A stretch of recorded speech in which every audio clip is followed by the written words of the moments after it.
অস্ট্রেলিয়ায় অনুষ্ঠিত top in টি-20 টুর্নামেন্টের এবারের আসরে বাংলাদেশ সেমিফাইনাল খেলতে পারবে কি পারবে না, এই বিষয়টা আমি আপনাদেরকে আজকে চোখে আঙ্গুল দিয়ে দেখিয়ে দেবো। পাশাপাশি এও জানিয়ে দেব কোন কোন দলগুলো কোয়ালিফাই করতে যাচ্ছে। ফাইনালি আপনাদেরকে সংক্ষিপ্ত আকারে বলে দেই। এখন বাংলাদেশ আজকে মেলবোর্ন স্টার্সের বিপক্ষে নিজেদের 5 নাম্বার ম্যাচ খেলেছে এবং এই 5 নাম্বার ম্যাচে মেলবোর্ন স্টার্সের বিপক্ষে বাংলাদেশ 3 উইকেটে হেরে গেছে। হেরে যাওয়াতে অনেক বেশি শঙ্কার মধ্যে পড়েছে এবং ঝুঁকির মধ্যে পড়েছে। কতটুকু শঙ্কা? 100%, 99%, 90%? এটা আমি ক্লিয়ার করে দিচ্ছি। এখন পয়েন্ট টেবিলটা আপনাদেরকে দেখাচ্ছি। দেখুন পয়েন্ট টেবিলটা একটু লক্ষ্য করে দেখুন। পয়েন্ট টেবিলের 1 নম্বরে কাকে দেখতে পাচ্ছেন? 1 নম্বরে আছে চিকাগো। এই দলটা 100% কোয়ালিফাই করেছে, এটাতে কোনো ভুল নেই। এখন আমাদের আরও 3টা দল বের করতে হবে। এখন 3 দলের জায়গায় 4 দল প্রতিযোগিতা করবে। 4 দলের পয়েন্ট 8 করে হওয়ার সম্ভাবনা বেশি রয়েছে। এখন ভাবুন তো, বাংলাদেশ যদি পয়েন্ট টেবিলের 6 পয়েন্ট নিয়ে অবস্থান করে, তাহলে কি বাংলাদেশ কোয়ালিফাই করতে পারবে? এটা কি আপনাদের মনে হয়? যেখানে অন্যান্য দলগুলো এখন 6 পয়েন্ট নিয়ে উপরে আছে এবং তাদের 8টি করে পয়েন্ট হওয়ার সম্ভাবনা রয়েছে। কোন কোন দল সেগুলো যাদের 8টি করে পয়েন্ট হওয়ার সম্ভাবনা রয়েছে? এবং 4টি দল 8টি পয়েন্ট নিয়ে প্রতিযোগিতা করবে, একটি দল 8টি পয়েন্ট নিয়েও বাদ করবে।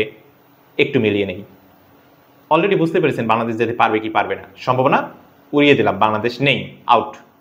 এখন বাকি 3টা দল বা 4টা দল কারা, যারা 8টি করে পয়েন্ট নিয়ে লড়াই করবে? এর মধ্যে একটা হচ্ছে পাকিস্তান। তারা নেপালের বিপক্ষে জিতলে অবশ্য পাকিস্তান কোয়ালিফাই করবে, এটা বলবো না, কারণ পয়েন্ট হবে 8। হ্যাঁ, নেট রান রেটে যেহেতু পাকিস্তান এগিয়ে আছে, তাই আমি পাকিস্তানকে এখন বলবো কোয়ালিফাই করবে। কারণ পাকিস্তানের নেট রান রেটে একটু লক্ষ্য করে দেখুন, তারা কিন্তু প্লাস পজিশনে আছে 1.745 এবং নেপালের বিপক্ষে জয় পাবে বলে আশা করি এবং তাদের নেট রান রেট এগিয়ে থাকবে, বিধায় তারা কোয়ালিফাই করবে। আমি 2টা দল নিশ্চিত করে দিলাম, এক হচ্ছে পাকিস্তান আর একটি হচ্ছে চিকাগো।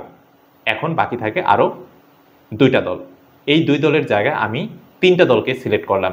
একটি হচ্ছে মেলবোর্ন স্টার্স, আর একটি হচ্ছে মেলবোর্ন রেনেগেডস, আর 3 নম্বর অথবা 4 নম্বরে যে পয়েন্ট টেবিলের অবস্থান দেখতে পাচ্ছেন পার্থ স্কোরচার্স একাডেমি এবং নর্দার্ন টেরিটরি স্ট্রাইকস, তারা 29তম ম্যাচে লড়াই করবে। এখন এই 2টা দল যেহেতু 29তম ম্যাচে লড়াই করবে, একটি দল জিতবে একটি দল হেরে যাবে, জয়ী দলের পয়েন্ট হবে 8। এখন মেলবোর্ন রেনেগেডসের কথা কেন বললাম? মেলবোর্ন রেনেগেডস এডিলেড স্ট্রাইকার্সের বিপক্ষে লড়াই করবে। এখন এডিলেড স্ট্রাইকার্সের বিপক্ষে যদি মেলবোর্ন রেনেগেডস হেরে যায়, তাহলে কিন্তু তাদের পয়েন্ট 6 হবে। এই দলটার সুযোগ থাকবে না বলে আমি মনে করি যখন এডিলেড স্ট্রাইকার্সের বিপক্ষে হেরে যাবে। আর যদি এডিলেড স্ট্রাইকার্সের বিপক্ষে মেলবোর্ন জয়লাভ করে, তাহলে তাদের পয়েন্ট হবে 8। এখন মেলবোর্ন স্টার্সের অবস্থা কি? দেখুন, মেলবোর্ন স্টার্সের অবস্থা হচ্ছে অস্ট্রেলিয়ার বিপক্ষে তাদের শেষ ম্যাচ রয়েছে। কারণ অস্ট্রেলিয়া স্বাভাবিকভাবে পয়েন্ট টেবিলের একদম 11তে আছে। ধরে নিচ্ছি মেলবোর্ন জিতে যাবে, এই 11 নাম্বার তলানিতে থাকা দলটা মেলবোর্ন স্টার্সের বিপক্ষে জিতবে, এটা আমি বিশ্বাস করি না। এখন ধরে নিচ্ছি মেলবোর্ন স্টার্স তারা জয়লাভ করবে অস্ট্রেলিয়া ক্যাপিটালসের বিপক্ষে, তাহলে তাদের পয়েন্ট হবে 8। এখন আরেকটা মজার বিষয় আপনাদেরকে বলে দেই, সেটা হচ্ছে মেলবোর্ন রেনেগেড যদি এডিলেড স্ট্রাইকার্সের বিপক্ষে হেরে যায়, তাহলে তাদের পয়েন্ট হবে 6। তখন কিন্তু সরাসরি মেলবোর্ন স্টার্সের কোয়ালিফাই করার সম্ভাবনা বেশি থাকবে। এখন আমি আপনাদেরকে আরও সুস্পষ্ট করে বলে দেই, এত প্যাচার মধ্যে যাচ্ছি না, সংক্ষিপ্ত আকারে বলে দেই। মেলবোর্ন রেনেগেড যদি এডিলেড স্ট্রাইকার্সের বিপক্ষে জয় পায়, তাহলে তাদের পয়েন্ট হবে 8। এই অস্ট্রেলিয়া ক্যাপিটালসের বিপক্ষে মেলবোর্ন স্টার জিতবে, এই দলটারও পয়েন্ট হবে 8।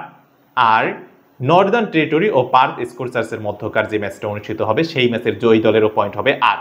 এই 3টা দলের মধ্যে যে দল দুটো নেট রান রেট এগিয়ে থাকবে, সেই দল দুটো কোয়ালিফাই করবে, আর একটি দল 8 পয়েন্ট নিয়েও বাদ পড়বে। এখন আরেকটা বিষয় আপনাদেরকে বলে দেই, দেখুন মেলবোর্ন রেনেগেডস এডিলেড স্ট্রাইকার্সের বিপক্ষে খেলবে।